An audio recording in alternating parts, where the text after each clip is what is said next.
Language is a real-time translation app. It connects people from all over the world without any languages barrier.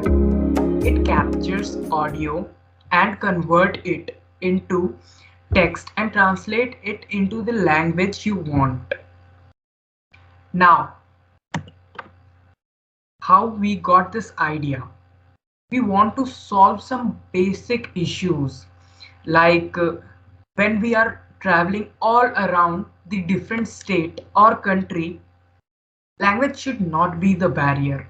And also, in fast growing world, people don't have enough time to learn new Hello languages. everyone, I am Mayank Sekar, and now after seeing the problem, we will discuss the innovation which we have done in our app to resolve the problem and making our app user friendly.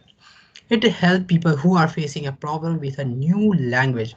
It's a translator app that translates the audio or text. User need to connect to someone who has the app.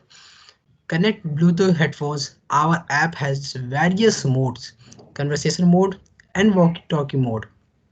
Conversation mode is the main feature of our app. In this mode, you can connect with the another phone that uses this app.